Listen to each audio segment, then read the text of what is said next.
উচ্চশিক্ষা সংসদের তরফে সওয়াল করা হলো, এত চাকরি গেলে শিক্ষক পাবো কোথায়? নতুন সওয়াল, এত চাকরি গেলে শিক্ষক পাবো কোথায়? অনেকটা মমতা বন্দ্যোপাধ্যায়ের মতো লাগছে আমার শুনতে। কিছুদিন আগে বলেছিলেন সবাইকে জেলে ঢুকিয়ে দিলে ভোটে লড়বে কি। এবার রাজ্য সরকারের উচ্চ মাধ্যমিক শিক্ষা সংসদ বলছে এত অযোগ্য শিক্ষকের চাকরি বাতিল হয়েছে, কিন্তু এত চাকরি গেলে শিক্ষক পাবো কোথায়? প্রধান শিক্ষক পাবো কিভাবে? ঝন্টু বলাইকে আমার সঙ্গে রয়েছেন, শিক্ষকতাও করেছেন, অধ্যাপনা করছেন, এটাকে শিক্ষকতা করেছেন। ঝন্টুবাবু, আমি আপনার কাছে জিজ্ঞাসা করবো, আমি একের পর এক অসার যুক্তি শুনতে পাচ্ছি, অসার যুক্তির তালিকায় নতুন আরেকটা অসার যুক্তি বোধহয় এর সঙ্গে যুক্ত হলো। মধ্যশিক্ষা পর্ষদের এই অদ্ভুত সওয়াল, বিচারপতি হেগড়ে বলছেন এত চাকরি চলে গেলে শিক্ষক পাবো, তার মানে যাকে তাকে শিক্ষক করে ঢুকিয়ে দেবো নাকি? মানে আমি আশ্চর্য হচ্ছি, যারা এইসব পদে বসে আছে তারা আমার মতনই অধ্যাপক, সিনিয়র অধ্যাপকরা, কি রিসোর্স পার্সন হিসেবে এই মধ্যশিক্ষা পরিষদ পদে, বোর্ডের পদে বসে আছে। অনিবার প্রশ্নটা হচ্ছে এরা কতটা শয়তান হতে পারে, এই কনস্পিরেসির কত বড় মুখ হতে পারে যে তুমি কোনো ক্লার্কের, অযোগ্য ক্লার্কের হয়ে সওয়াল করছো না, যে টাইপ আজকে জানে না, কম্পিউটারে টাইপ পারতে না, দুদিন পরে শিখে যাবে, মানে আশিক লোক সমাজের খুব একটা বেশি হেরফের হবে না। তুমি এমন একজনের সওয়াল করছো যে হিউম্যান রিসোর্স গড়ে তোলে, শিশুকে হিউম্যান রিসোর্স তৈরি করে ভবিষ্যতের নাগরিক তৈরি করে, দেশের নাগরিক। তারা সাদা খাতা জমা দিয়েছে। আমি তোমাকে কয়েকশো ওএমআর দেখাতে পারি যারা স্বনামধন্য শিক্ষকতা করে গেছেন, অথচ রোল নাম্বারটা লিখতে পারেনি গোল গোল গোল করে। তারা তাদের হয়ে সওয়াল করছে শুধু সরকারকে পিঠ বাঁচাতে। আজকে এমন একটা উদ্ভট খাড়া করছে। আপনি কি বলতে চাইছেন একবার ভেবে বলুন, নাকি আপনিও কয়েক দশক আগে এইভাবে শিক্ষকতায় চাকরিটা পেয়ে আজকে এই পদগুলোতে আসীন হয়েছেন, তাই এই সওয়ালগুলো করছেন? এই অযোগ্যদের হাত ধরে গ্রাম বাংলায় কোন জেনারেশন তৈরি হবে বাংলার, যারা নিজেরা রোল নাম্বার লিখতে পারে না, তারা ছাত্র পড়াবে?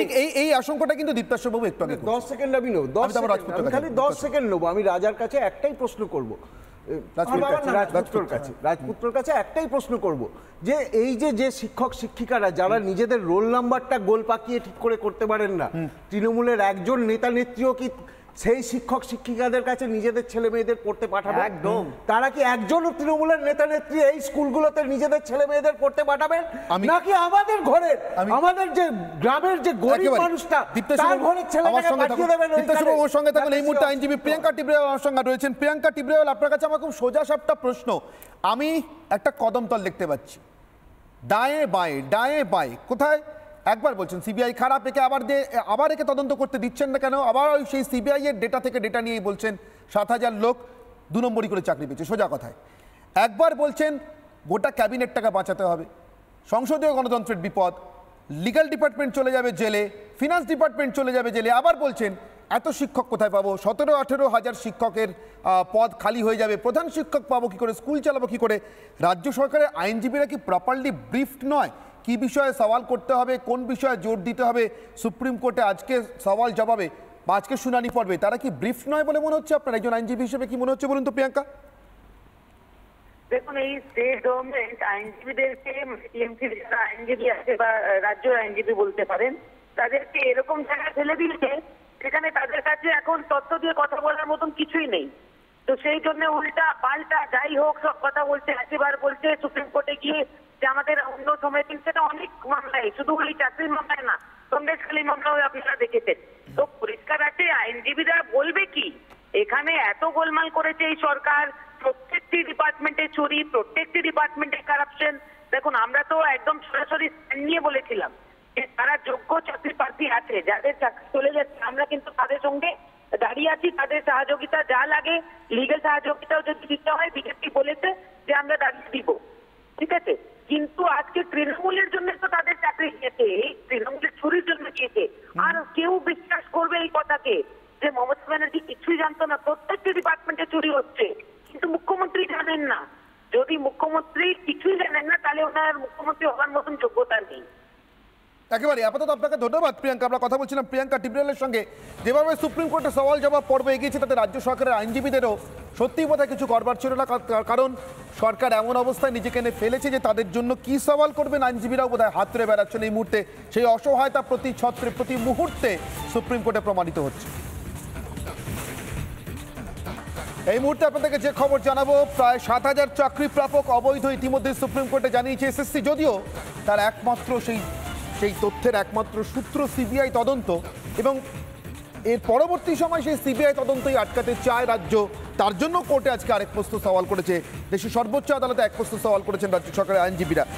এই দ্বিচারিতা নিয়ে, এই দ্বিমুখী অবস্থান নিয়েই কথা হচ্ছে এই মুহূর্তে।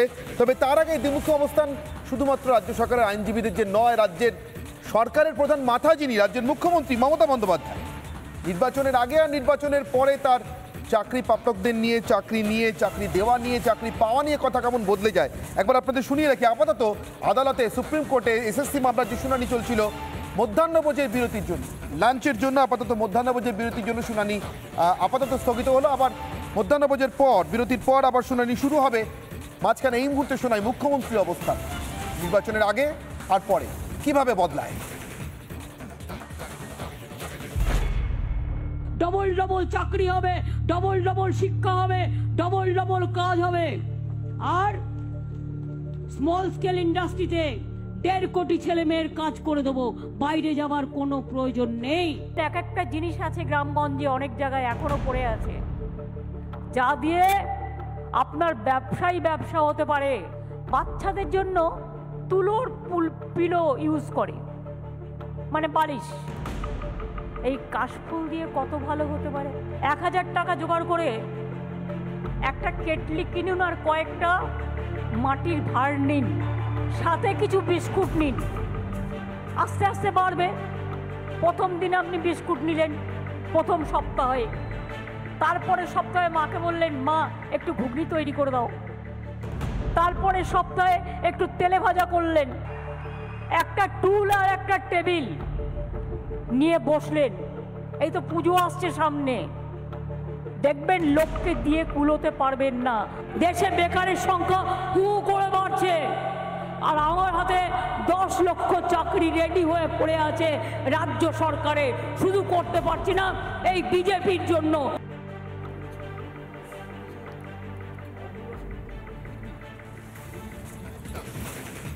লোকসভা ভোটের আগে পর্যন্ত মমতা বন্দ্যোপাধ্যায় যা বলে রেখেছেন আপনাদের সঙ্গে, 2021 বিধানসভা ভোটের আগে ডাবল চাকরি, বিধানসভা ভোটের পরে চা বিস্কিট, তার সঙ্গে মাকে বলে একটু ঘুগনি, এবার আবার চাকরির কথা বলছে। কখন বলছেন? যখন এই রাজ্যের সরকারের দেওয়া 25,000 চাকরি বাতিল হয়ে গেছে, আর সরকার সুপ্রিম কোর্টে দাঁড়িয়ে নিজের তথ্য দিয়ে বলতে পারছে না কোন চাকরিটা আসল আর কোনটা নকল। তার জন্য তাদেরই শরণাপন্ন হচ্ছে সকাল থেকে রাত যাদের গাল দিয়ে বেড়া রাজপুত্র। এর থেকে বড় দ্বিচারিতা কি হতে পারে? একবার বলবেন সিবিআই কেন্দ্রীয় সরকারের এজেন্সি লেলিয়ে দিয়েছে তৃণমূলের বিরুদ্ধে, আর সিবিআই এর তথ্য তুলে ধরে যোগ্য অযোগ্য প্রমাণ করবে। দেখুন, কারো শরণাপন্ন হয়নি। ব্যাপারটা হচ্ছে, বলা হচ্ছে যে এই তথ্যটা আছে কার কাছে?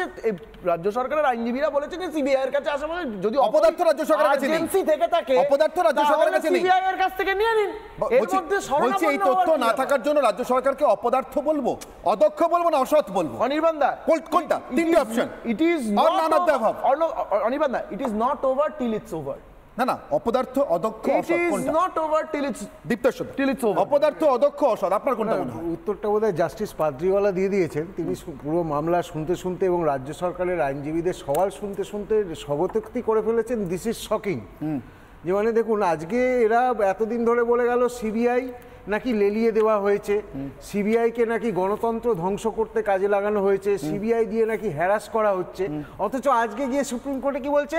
যে না, আমাদের কাছে কোনো ডেটা নেই, আমরা তো সব ডেটা পুড়িয়ে টুড়িয়ে ফেলেছি, আমরা কোনো ডেটা দিতে পারবো না। আপনারা সিবিআই এর যে ডেটাটা আছে ওই ডেটাটা নিন, ওই ডেটা থেকে নিয়ে আপনারা বিচার করুন কে যোগ্য আর কে অযোগ্য, আমরা কিছু বলতে পারবো না। অর্থাৎ এতদিন যে কখনো কোনো আরটিআই কেউ করেছে, সেখানে যখন এসএসসি বলেছে যে না তুমি 70 পেয়েছো, মানে সেটা পুরোটাই মিথ্যে কথা। কারণ আরটিআই এর জবাব দিয়েছে কিসের ভিত্তিতে? ওএমআর সিট তো নেই, তার ডিজিটাইজ কপি নেই, মানে পুরোটাই মিথ্যে কথা।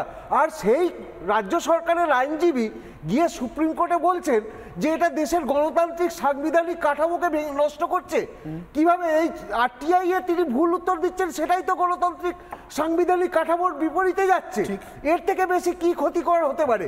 আমি একটা কথা বলি, আজকে এই যে আপনারা বলছেন এই যে চাকরি চুরি এবং ডবল চুরি, প্রথমে একবার চাকরি দেওয়ার সময় চুরি, তারপরে তোমার চাকরি বাঁচিয়ে দেবো বলে মামলা লড়তে হবে বলে আরেকবার টাকা তোলা, আরেকবার চুরি। সেটা হচ্ছে নাকি? ডবল, হ্যাঁ অবশ্যই হচ্ছে। এবং এই ডবল সেটা কি লোকসভা নির্বাচনের মাঝে হচ্ছে?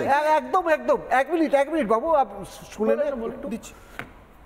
আপনারা এখানে বসে কলকাতায় বসে বুঝতে পারবেন না, এটা আমরা যারা গ্রামের মানুষ তারা বুঝতে পারবো যে গ্রামে গ্রামে স্কুলগুলো উঠে যাচ্ছে। আমার গ্রামে একটি প্রাথমিক স্কুল ছিল এক সময়, সেই স্কুলটা ক্লাস 8 অবধি হয়ে গেছিল, 4 থেকে বাড়তে বাড়তে আজকে টিচার না থাকার কারণে সেটা আবার ক্লাস 3-তে নেমে এসছে এবং পরের বছর শোনা যাচ্ছে স্কুলটা উঠে যাবে। তার ফলে আজকে যে ছোট ছোট বাচ্চাগুলো যারা ওই 5 বছর 6 বছর 7 বছরের বাচ্চাগুলো, তাদেরকে এখন পড়াশোনা করতে গেলে যেতে হবে 10 কিলোমিটার দূরে। অর্থাৎ সর্বশিক্ষা অভিযান যেটার জন্য বলা হয়েছিল প্রতি 3 কিলোমিটারে একটি প্রাথমিক স্কুল থাকবে, তার বিপরীতে আমরা হাঁটছি। এবং এর ফলে কি হচ্ছে, স্কুল ছুটের সংখ্যা বাড়ছে। যে রাজ্যে অলরেডি কোনো চাকরি নেই, অর্থনীতি নেই, সেখানে শিক্ষা ব্যবস্থাকে এমনভাবে ভেঙে দেওয়া হচ্ছে যে এরপরে আমাদের ঘরের ছেলেমেয়েরা তারা জোম্যাটো বা সুইগির যে ডেলিভারি বয়ের যে চাকরিগুলো হয় সেই চাকরিটাও করতে পারবে না, কারণ সেই মিনিমাম অক্ষর জ্ঞানটুকুও তারা পাবে না। বলো আমাদের আর কি হবে, শেষ হয়ে গেছে শিক্ষা ব্যবস্থা, শেষ হয়ে গেছে। বিজেপি নিজেকে ধোয়া তুলসী পাতা দেখাতে চাইছে, অদ্ভুত ব্যাপার। ভাই এখানে বিজেপি কি করবে? এখানে বিজেপি কি করবে? আমি চাকরি বিজেপি কি করবে? মানে এই চাকরিগুলোর ব্যাপারে বলছি। এখানে বিজেপি কি করবে? উত্তরপ্রদেশে আজকে এখনো অবধি এজিটেশন রয়েছে রিজার্ভেশন ক্যাম্পে। কটা চাকরি বাতিল? কটা চাকরি বাতিল হয়েছে? 69,000 এখনো অবধি কটা চাকরি বাতিল হয়েছে? বাতিল হয়েছে? না না, বাতিল হয়েছে তো পরে মোটা এখানে 26,000 চাকরি অলরেডি আরো 59,000 চাকরি বাতিল হওয়ার পথে। আমার বক্তব্য হচ্ছে সেখানে তো এত ইন্টারভেনশন আপনাদের তরফ থেকে এমনিতেও হবে না সেন্ট্রাল গভর্নমেন্টের তরফ থেকে। ভাই আপনারা বন্ধ করুন, আপনাদের সাকেত গোখলে আছে, তিনি টুইটারে একটা মামলা করতে পারছেন না। আপনাদের সাকেত গোখলে কি করছে? আপনাদের সাকেত গোখলে কি করছে? আপনার সময় একটা কথা বলিনি, কিন্তু আপনারা তো 2021 থেকে তককে আছেন কিভাবে যুক্তরাষ্ট্রীয় পরিকাঠামোটাকে ভেঙে ফেলা যায়। কি আবার যুক্তরাষ্ট্রীয় পরিকাঠামো? যুক্তরাষ্ট্রীয় পরিকাঠামোটাকে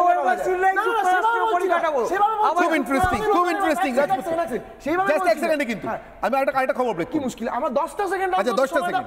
যুক্তরাষ্ট্রীয় পরিকাঠামো আমি সেভাবে বলছি না, আমি বলছি এই কারণে, তার কারণ এনারা সেই সময় থেকে শুধু 356 হুমকি দিয়ে যাচ্ছিলেন, যেটা আজ অব্দি করে উঠতে পারলেন না। আমি আবারও সুযোগ দেবো। আপনারা শুনেছেন কিছুক্ষণ আগে 25,000 চাকরি বাতিলের শুনানি মামলায় রাজ্য সরকারের আইনজীবী দেশের সর্বোচ্চ আদালতে সংসদীয় গণতন্ত্র নিয়ে আশঙ্কা প্রকাশ করেছেন। রাজপুত্রচন্দ্র আপাতত যুক্তরাষ্ট্রীয় কাঠামো নিয়ে আশঙ্কা প্রকাশ করছেন, কিন্তু আমাদের এই মুহূর্তে সবথেকে বড় আশঙ্কা রাজ্যের সরকারের উচ্চ মাধ্যমিক স্কুলগুলোর পরিকাঠামো ভেঙে পড়বে। উচ্চ মাধ্যমিক স্কুলগুলোর তরফে উচ্চ মাধ্যমিক বোর্ডের পক্ষে রাজ্য সরকারের আইনজীবী হেগড়ে যে সওয়াল করেছেন সুপ্রিম কোর্টে এই মুহূর্তে, তার সেই সওয়ালের ব্রেকিং খবরে চোখ রাখবো। কি সওয়াল করা হলো? এ রাজ্যের